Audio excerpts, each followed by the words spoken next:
Welcome to the show, Bryce. Thank you for having me. I'm glad to be here. Yes, Bryce, I have really been enjoying your podcast, and it's called Accidental Experts. I think that is the perfect show name for parenting. Yes, because we're all becoming accidental experts in our own Yeah. kids, right? So fun. What led you into podcasting? Yeah, it was by accident. My best friend and I were talking and we kept answering the same questions. She's a pediatrician.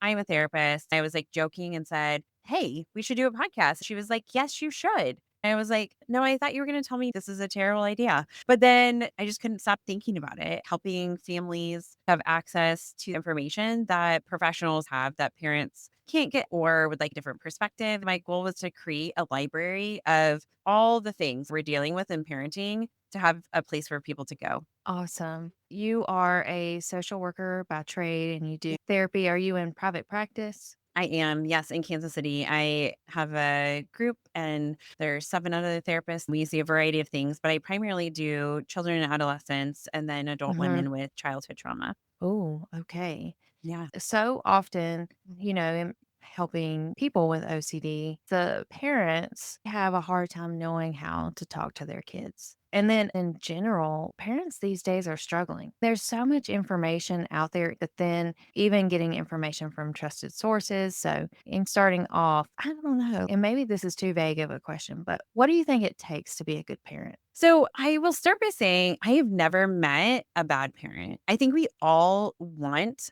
to do our best, right? And our kids do Yeah. also want to be good. Oftentimes, we find ourselves in a position where we are rating how well we're doing as a parent according to how well our kid is doing. But Ooh, but that's not really how it works, right? Our kid can be struggling and we can be a good parent. We can that's also so be a good sweet. parent and our kid can be doing really well. Okay. With parenting, and let's say your kid has a lot of anxiety or even the OCD stuff, like how does a parent like talk their kid through that or help their kid through that? What are those things they can do? What's challenging with anxiety and OCD is we don't want to feed the anxiety. We don't want to contribute to what is going on with that anxiety. And one of the things that I think really works is empowering our kids to recognize that things are hard, being a good listener as a parent, not jumping to problem solving, right? Because Yes. oftentimes we're like, oh, I know what this is. I can solve this for you. And our kids Mhm. actually don't want that. We want autonomy as adults too. We don't want somebody deciding all the things for us. We are wired to push against that, regardless of how old we are. Somebody solving problems for us, unless we want it, right? If we want our parents to solve a problem for us, we're going to say, "Can you help me?"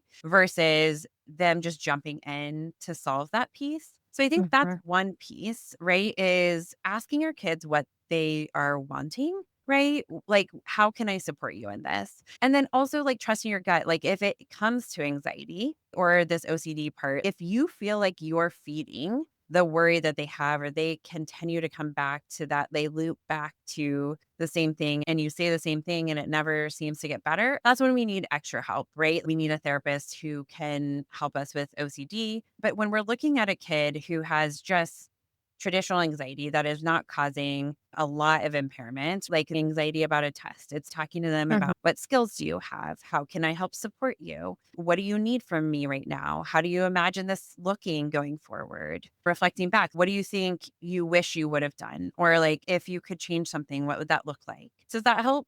Wow. I love this perspective because I feel like there's so many angles that someone could take, but from what you're saying, it's like you're asking supportive questions to help your kid get to the solution that they want. Yes. And you have to honor that, which Mhm. is hard.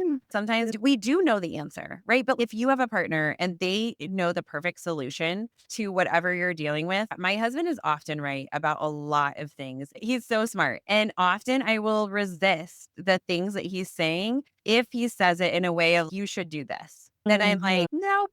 Even though I'm a Yeah. grown woman, a mom, right?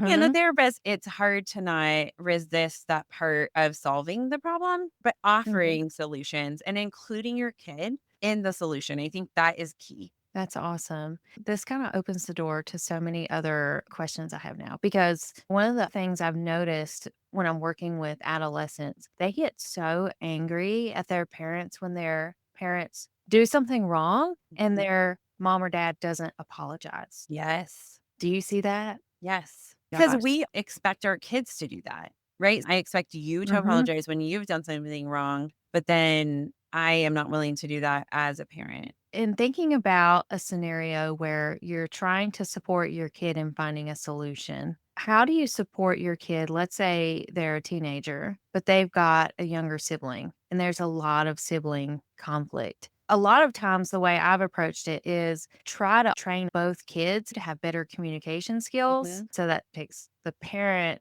being the mediator versus the dictator. But Yes. what's your approach when there's a lot of sibling conflict? Yeah. So I think sometimes it's about understanding what's behind the sibling conflict, right? Mm. Because sometimes it's not just about, I want that toy and they have it. Like sometimes there's jealousy. Sometimes there is an unspoken or maybe spoken expectation and they feel like there's a double standard. Sometimes it's that their need isn't getting met, right? So I think there's a lot of Yeah. things that can be behind that. So I think it's about curiosity. So the Mm. way that we work in our house and the way I suggest to parents in my practice is I will ask Mhm. questions of each kid separately. So, say there's a conflict over something. Sometimes it's, hey, we're having a hard time with this. We're going to put this away for 5 minutes and then we can bring it back out and see how we can do with this. Right. But oftentimes, conflicts seem to be bigger than that. So, I'll say, Mhm. what do you think happened here? What is Mhm. upsetting you about this situation? And so then that kid will tell me what it is. Okay. So I hear that.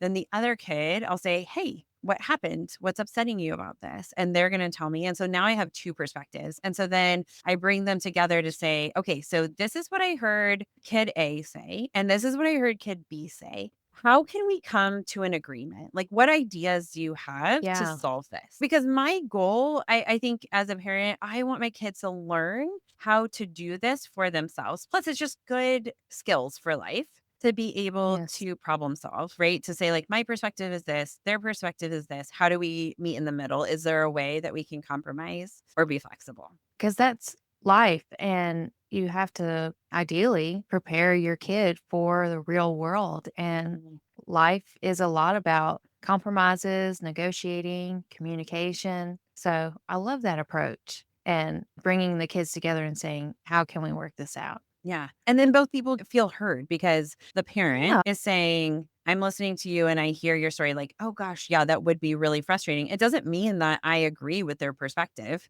Your sibling does something and you punch them. I can understand what you are feeling and I can understand that you punched them. It doesn't mean I agree with what you did. Ooh, even better point. Yeah. Understanding, but also not enabling or condoning that kind of behavior. Very powerful stuff. Another type of scenario I run into so many times, it's kids of divorce. So tough on kids and parents. I imagine they're doing everything they can to stay together. But how do you support kids who are maybe freshly in a divorced household? Yeah. I think oftentimes parents try in those situations to keep things the same. As much as we can keep the same, I think is fine. But they'll say to me, mom and dad are going to still spend holidays together, right? And Mhm. because that's easier on the kids. Or we're going to celebrate the kid's birthday together, or we're going to keep this family ritual. I actually advise against that because I Okay. think at some point that may not be possible. You may be in a relationship with somebody else, and then your kid has to change again.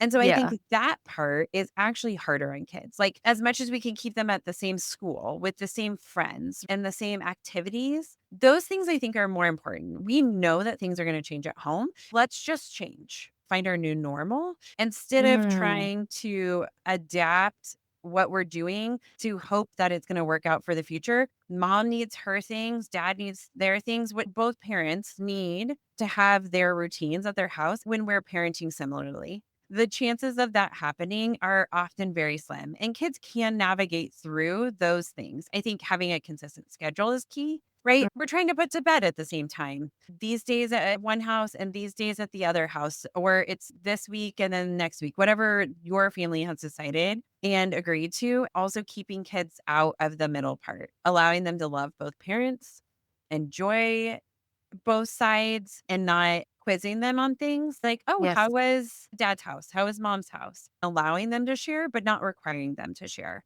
Giving them the space to have things that are like private, knowing that they're safe, unless obviously something Yeah. unsafe is happening.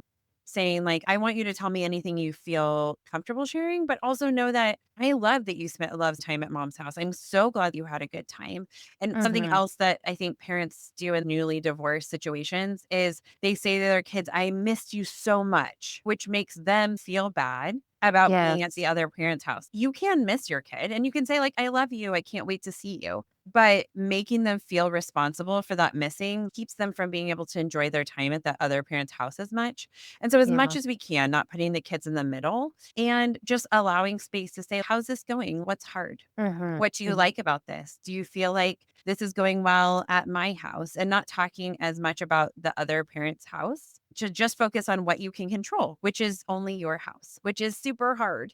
And I know that that is super hard, but you can't control what's happening at the other house. Obviously, again, safety being the only outside thing. But I think oftentimes parents will say to me, I don't want to get divorced because I won't be able to control what happens at that other house. And the truth is, Wow. you can't control that other parent even when you are married, right? You Yeah. cannot control anybody else. And so I understand that apprehension, but just knowing that you give your kids a safe place to talk, knowing that you're not going to overreact and you're going to stay calm and listen to what they have to say. Mhm. Establishing a new normal is the best step through a new divorce. Yes, wonderful advice. And that's leading me into my next question here about control, because oftentimes someone with OCD, they very much want control and they're doing lots of behaviors and compulsions to try to get control. If you're working with a parent and their kid has anxiety and OCD and the kid really wants control, how do you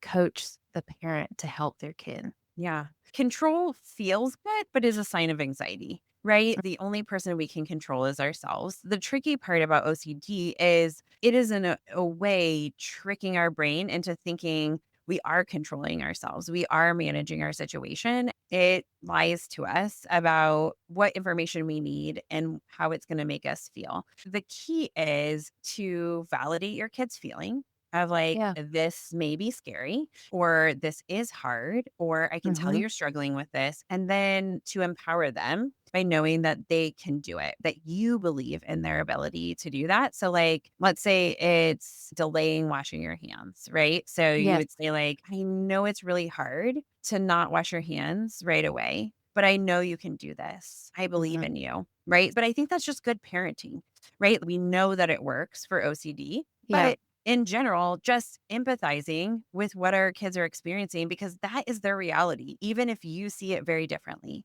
If you're like, Yes. I don't understand why it's so hard to just not wash your hands, just stop doing it. That doesn't Yeah. work. Oh, We all want to be validated to know that our feelings matter to somebody that we care about and that cares about us. So that validation piece and then the empowerment to say, you can handle this. and I love the empowerment piece because there are times, and you've likely seen it as well, where parents swoop in too prematurely and too soon. And it's almost like they're trying to save their kid from the anxiety and the Mhm. distress, which Mhm. I get it. But at a certain point, your child needs to learn that emotional resilience and mental resilience. What do you think about all that? Yes, absolutely. I think it is so often I see parents like before we've worked on these tools swooping in, they see their help as good parenting, which is not bad parenting. It's just Yeah. because your kid has OCD or because your kid has anxiety, that swooping in actually disempowers them. It does the opposite of what you would like it to do.